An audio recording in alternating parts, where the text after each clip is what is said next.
Let's take a moment to get outside and be creative.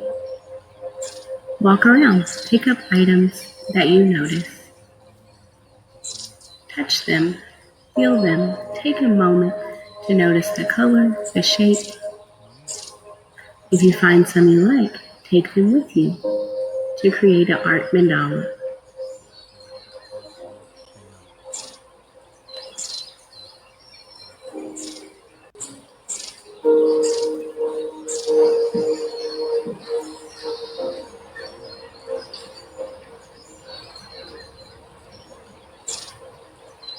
Now that you have all the objects you found, let's create.